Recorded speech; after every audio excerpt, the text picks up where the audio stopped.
The MAGA civil war has officially hit a peak, and honestly, I don't know how I'm going to get through this video without smiling the whole time, because Donald Trump's coalition has never been more divided, and he has never looked more terrified.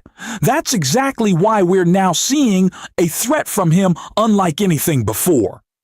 Essentially threatening to politically end a top Republican who is sabotaging his attempt to rig the midterms. We're going to break down everything. But before we get into who Trump is targeting and why this threat exposes his panic, I want to start with where all of this chaos began: Indiana, where Republicans themselves are finally pushing back on Donald Trump. Pete Buttigieg laid it all out perfectly right here. Gerrymander. Why do you think they got there? And I know that you think that's a good thing. Yeah, I think there's two reasons. One, the legislators who were being pressured by Donald Trump and J.D. Vance to do this knew on some level that it was wrong. And the other reason is that a lot of us participated in putting some pressure on those legislators by reminding them that the people of the state did not want this. They openly talked about creating a 9-0 map, meaning that 9 out of 9 congressional races in the state of Indiana would be decided before anybody went to the polls. And so we saw something that you would be told is impossible, which is Republican elected officials saying no to Donald Trump. And he was calling them to twist their arms. J.D. Vance went personally to Indiana to lobby for this, and they said no, which means that kind of pressure can work. And I think that's a really important lesson because it punctures that fake wall of inevitability that the Trump White House tries to create around everything that they do.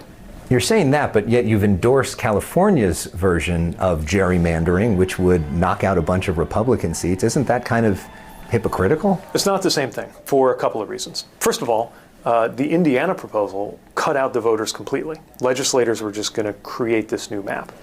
The California proposal is literally going to the voters. That's what we're endorsing in the proposition. It's a proposition everybody gets to vote on. But let's back up from this. Of course, we would be better off if there was no gerrymandering. I believe in fair districts across the country. And this proposition, which is an emergency measure, would hand it back to the bipartisan commission when the next turn of the decade happens and the next redistricting happens. But the point is, if some other state is going to try to do this, then a state like California shouldn't sit on its hands and just unilaterally let that happen. Let's talk. So this is what we are seeing right now. Indiana Republicans are incredibly unlikely at this point to move forward with Donald Trump's gerrymander. If they do, though, we have Democrats who are all ready to move forward with redistricting in Virginia, doing so in Illinois, possibly doing so in Maryland, possibly. The Virginia is going to happen, and it's going to be about a 4-seat swing. It's a lot of seats, right? This is big. It's going to be a 10-1 map, so Donald Trump is obviously freaking out that Indiana Republicans aren't helping him, which is why this threat, one of the craziest things that Donald Trump has ever said, is now going public. Brian Tyler Cohen reports. Republicans have announced the entire state of Indiana will be defunded if they do not obey Donald Trump by gerrymandering their state. Roads will not be paved. Guard bases will close. Major projects will stop. Donald Trump is now threatening to withhold federal funds from the deep red state of Indiana. This isn't about taking on a specific official like Zoran Mamdani or attacking Gavin Newsom after a wildfire. No, this is Trump openly saying he won't send federal dollars to Indiana if they don't gerrymander the state in his favor. It's a level of sheer panic and desperation that, honestly, we shouldn't be shocked by. But it shows just how terrified he is about the midterms. Whenever you feel discouraged by this administration, remember that Trump is so scared of the upcoming elections that he's threatening to defund an entire state if 4 Republican senators don't fall in line with his gerrymandering demands. He knows a wipeout is coming. He knows he needs every seat he can possibly hold, but deep down, he knows he's going to lose. What's even more striking is that this midterm loss would effectively end his presidency. He'd become a lame duck, unable to pass anything, constantly investigated by Democrats, forced to confront his criminal actions, cover-ups, and the full scope of the Epstein scandal. Yet by trying to strong-arm Republicans into gerrymandering and failing, Trump is accelerating the collapse of his own power. He's exposing how weak he really is, how little respect he commands from Republicans, and that he no longer controls the MAGA movement. Meanwhile, as he wages war with his own party, he's also attempting to rally his coalition through threats toward Venezuela, but it's clear that strategy isn't working either. I don't expect you to know exactly the answer to that, but you, as I noted before the break, I mean, you wrote a book a few years ago called Blowout, which of course covers how the oil and gas industry effectively corroded and corrupted democracy. It feels quite relevant to all of this. Given what we saw today, I mean, what went through your head when you saw this news about all the reasons for it, when you saw Trump's answer as to whether he would keep the oil? What was going on in Rachel Maddow's head?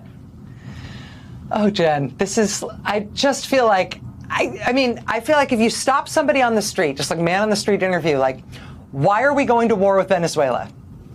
Anybody, like, if you asked 100 people, would a single one of those people have an answer that would be the same answer as anybody else, that would match anything that the administration was saying? They'd all be different. And so first it was, we're blowing up those drug boats off of Venezuela because of fentanyl. Well, fentanyl doesn't come from Venezuela. Nope. Oh, okay, no, we're not doing that anymore. No, we're just trying to stop drug trafficking. These are all, that's why we're doing this. Is all about drug trafficking. It's drug trafficking boats. It's Maduro is involved in drug trafficking somehow. So that's okay. And then simultaneously, Trump pardons the president of Honduras, former president of Honduras, who is one of the most prolific drug traffickers ever convicted in this country. Now they're saying, oh, it's violating Iran sanctions. Oh, okay, violating Iran sanctions. That's why we're going to war with Venezuela.